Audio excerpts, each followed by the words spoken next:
Hey guys, what's up? I just recorded a video and I guess it crashed because I lost it. So I'm going to have to spend a special ticket. But the reason why I'm spending it is because I want you guys to see how I'm solving this race, or these two races. Let's try the wings.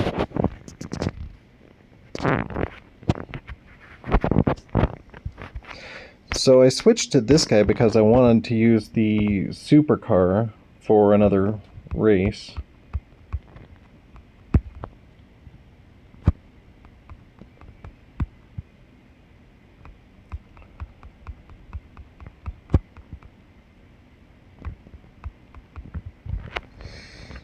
And there you see that with, basically, okay, I have good parts because I have maxed out cars from almost all of them.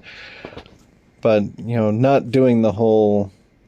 if you watch Vokope's video, you'll see him do he fires off a start boost, a launch boost, and then uses jumpers and landing boost to fly through the level. And that's quick. He can do that if he wants. I'm not that good. I'm not that skilled. So I'm going to do it my way. And my way works okay, but, it's not as tippy-top as some of the top players is going to do, but it'll get the job done. And then once you've done it your way and gotten a decent score, then you can start trying how the other guys do it, and you don't feel so bad because at least if all else fails, I've got a good score on the board. Alright, now my solution for CCEV, I've been modifying a little bit.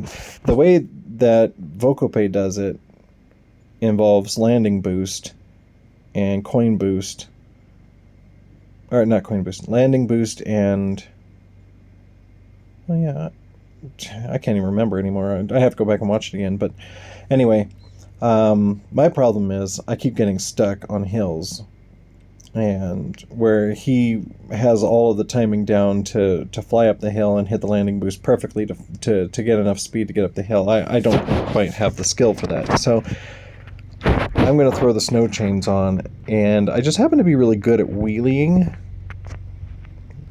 So I'm going to take advantage of my skill with wheelies. Wheelies are also a lot easier with the chains on.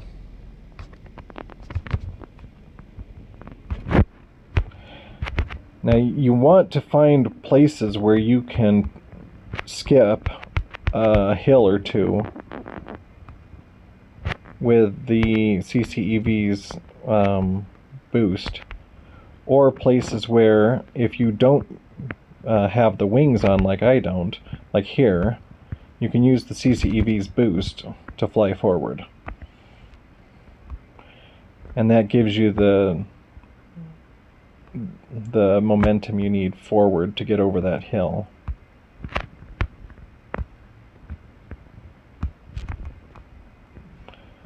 And so I'll just use that boost to skip a few things here and there.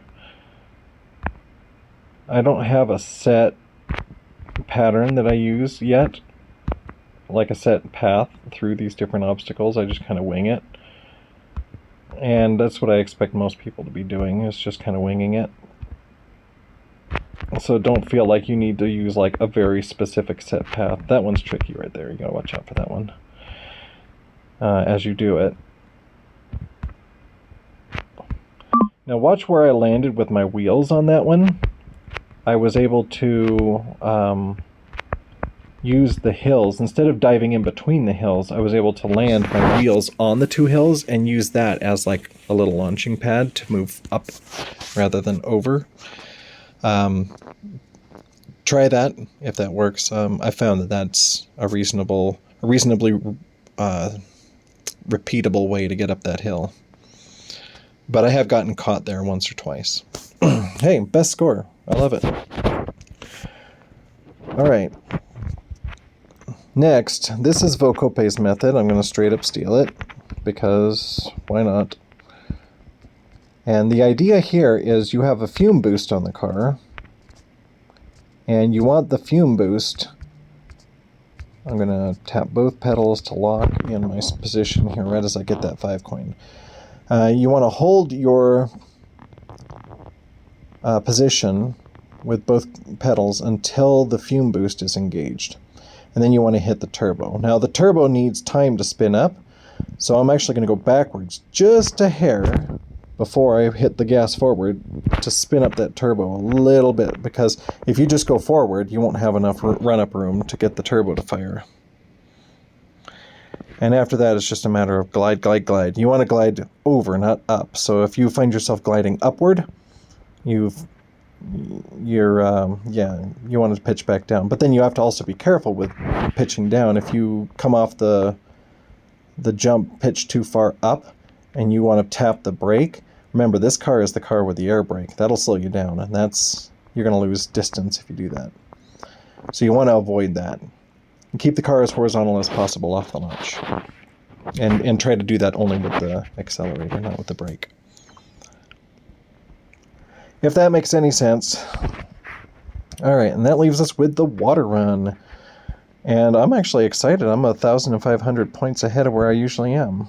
So let's see if I can do a clean water run here. Try to fly over the ledges so they don't... If you hit them, it slows you down.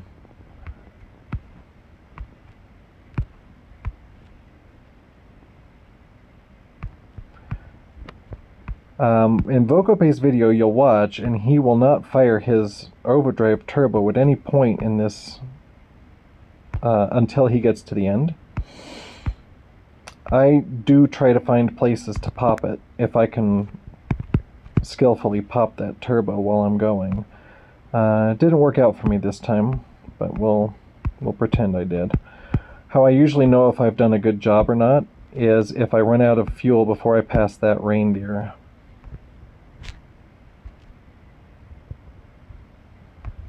I got a late pop on the overdrive right there, and that sunk me from getting a really good distance at the end.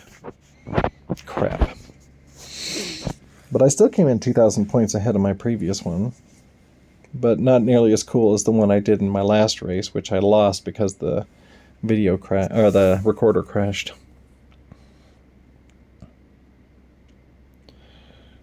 Alright, so then you get to the quandary, do I spend the ticket to try it again? Do I think I'll do better?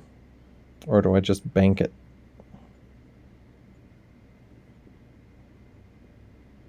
Yeah, I'm going to bank it. Alright, 2,800, 500, or 28,500's a pretty darn good score for this particular event. This event's hard. No mistake. Don't feel bad if you're struggling. Just keep doing your best. You don't have good parts, that's fine. Find a way that works for you and make it work. I was putting in... I had my son's account on the iPad, and it had... I don't think it had any parts over 15 on any of the cars. And I could still pull off, 10,000, 15,000 points, which is more than enough to help the team. You can see that their second in line is only sitting at 12,000, so that's not a hard mark to surpass. Again, don't feel bound to the meta. Try it your way first, land a good score, and then push yourself to try something different. That's my advice. Have a great day, guys, and thank you for watching.